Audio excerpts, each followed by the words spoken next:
Welcome back to another episode of Itchy Soul Live, the live podcast that we record 2 p.m. more or less every weekday here directly on Facebook. As a reminder to podcast listeners, if you are enjoying this and you want to be a part of the live audience, and I should say that with inverted commas because it's not quite the same, but that's the feel I'm going for here. I love the idea that we can record this live and it's a living example of doing real life. That's part of what I get really excited about is helping you find those things that make you smile despite all the stuff that's going around. So for this particular season, the season of the podcast being recorded at this particular season at this moment in time, there's a reason why we're doing this live. And yes, quite candidly, things go wrong sometimes. Sometimes I can't find the button. Sometimes I get really excited about the people who are joining this live and I say hello to them and podcast listeners are like, whoa, what's going on? So we're going to run with it. We're going to roll with it. That's kind of the point of this. We are doing real life. But in today's episode of the podcast, we are thinking about timing. Now, these episodes are usually inspired by a story from real life. So today's episode is actually inspired by me deciding last night that I'd had enough chocolate. Easter is done, although Facebook did remind me that a year ago yesterday, it was actually Easter Sunday. Thanks, Facebook. Just what I want to see when I'm in lockdown is a photograph of me with all my family outside together, really, really close. Not. So yesterday was Easter Sunday, but right now in 2020, we've done Easter. We're now looking forward into the next bit. And my husband keeps going to the shops, not lots, but when we need things. And one of the things that he's found in the shops is that Easter eggs are reduced quite significantly.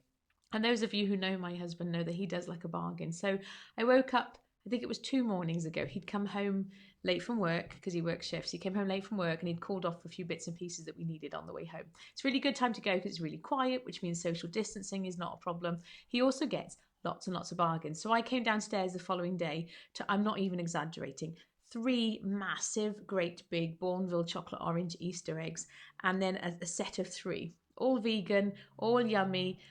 All by last night, I went, oh, do you know what? I've had enough chocolate. I didn't eat them all. I should just add that caveat.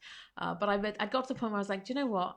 I know what I'm like on sugar. Now, there's no judgment. Like everybody, I've said to you before, one size does not fit all. But I know for me personally, I have more energy. I can think more clearly. I do better when I tend to stay off the sugar. So I decided last night, right, that's it. No more sugar. And I woke up this morning and I was thinking, well, maybe Wednesdays, because it's Wednesday at the time of recording this, maybe Wednesdays are not the best day to start something new. Maybe just eat a bit more chocolate and then start on Monday. No, absolutely not. My reminder to myself, and I'm going to extend this reminder to you, is there is no perfect time. You decide. It's all a head game anyway. As I was preparing the email, though, for the Playground members, we started talking about that in the email there as well. I was looking in Ecclesiastes, and Ecclesiastes 3 or Ecclesiastes 4, I can never remember, and I don't have it open in front of me, where it talks about there's a time for everything. There's a season, everything in its season, which sort of seems to contradict what I just said. Is there really, is there a season? Is there a perfect time? The reality is we don't know the perfect time because we're not God. Now, there is something to be said for doing things within their season. So I've shared with you already, we're doing this podcast in this particular season for a very specific reason. Those of you who are following along who've read my goal setting book, You Are Goal Setting, you'll know that we took SMART goals and we tweaked them into SMART-EST. And the S in the EST part of SMART-EST is seasonable. So I'm encouraging you to create seasonable goals that fit within your season of life. So I do understand this idea that yes, things do happen within a particular season. But at the same time, when we start using this idea of, oh, there needs to be the perfect time as an excuse not to do stuff, so I was not letting myself off the hook. And then this thought popped in my head, well, you could share that with everybody else on the podcast. Hence why I'm sharing it with you. The other reminder I keep getting as well, now you've heard me talk to you already about the fact that we are in this time of pause. It's a worldwide pause. I had to think before I said that. A worldwide pause. A time of preparation for what's coming next. And I do really feel quite strongly that God is preparing us, getting ready for something spectacular. Now, I don't know what that means for you specifically. I haven't got that kind of insight for you. But I do believe that we're going to see, I've said this already, books being written, new invention, innovation, creativity, all these incredible new things unleashed as a result of this time of pausing.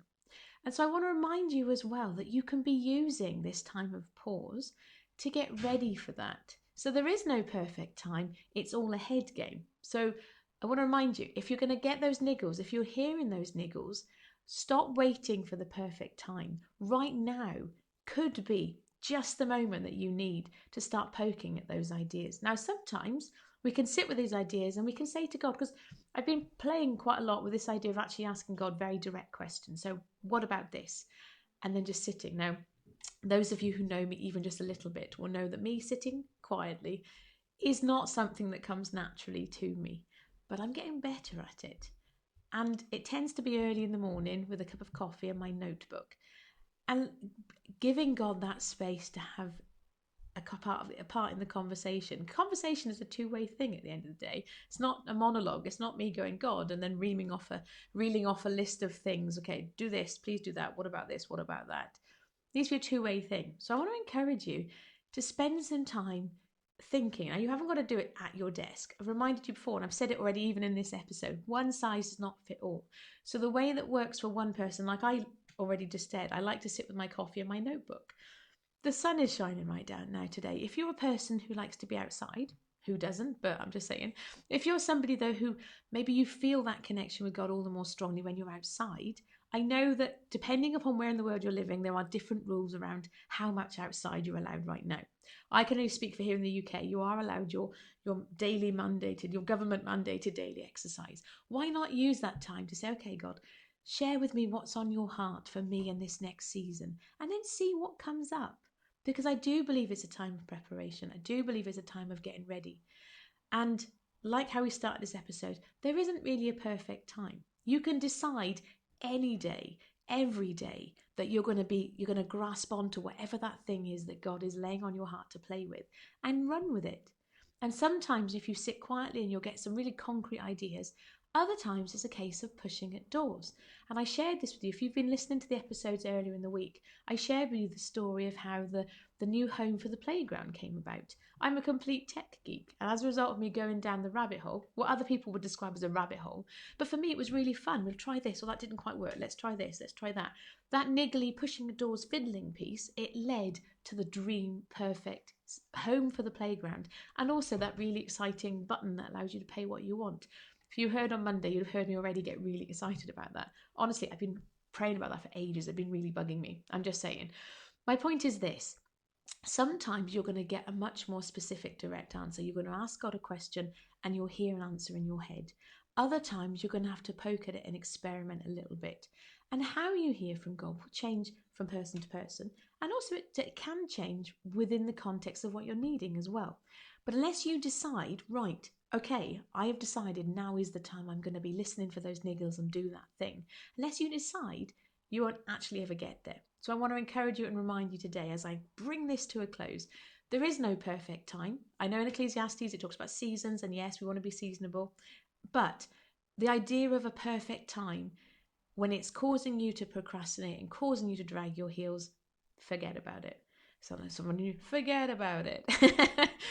You don't need to be waiting for that perfect time. If something is niggling you right now today, I would encourage you, grab hold of it, talk to God about it, run with it and see where it leads. Because this is, on a good day, an exciting opportunity. It's a time of pause and preparation and getting ready for what's next. And those things that God is niggling at you, particularly if they're things that have niggled at you and maybe you've put them to one side and they're still niggling at you, I maintain that's God trying to get your attention, and those things are important. So it's time to choose. It's time to start paying attention to those things. And as ever, I would remind you, if this idea of listening to the niggles, building this thing with God is exciting to you, you might well find the Itchy Soul Playground is just the place for you. Ask God. I want you to be there if it's the right fit for you. You can go to itchysoul.co to find out more about what's actually involved. It is pay what you want, but I would encourage you to ask God. The focus of all of this is doing it with God, not for God. There's a difference. I grew up in the church sort of environment. It was all about this sense of duty. Oh, we do this, do that, do the other. No, I want you to be so empowered and full to the top with his love. You're doing it with him in relationship together, because that's a much more exciting and liberating and fabulous way for you to be living. So if that feels like something that would be a good fit for you, like I say, itchysoul.co is where you can find out more and join us. Finally, it's time to draw this episode to a close. Today's episode did not have a live audience. So if you are listening to this in the replay and you want to have a shout out, I introduced this idea yesterday that the live audience members, they get a shout out. So I want to remind you, if you fancy having a shout out on the podcast, 2 p.m, go to facebook.com/Itchy Soul Playground. Make sure you leave a comment with your name so that I know that you're there, because if you just show up as a viewer on my screen, I can't actually see who you are. But say hello, leave a comment, and you can actually have a shout out, and I'll include you in the show notes as well. Okay. Thank you for listening. I look forward to catching up with you very, very soon. Take care. Bye-bye.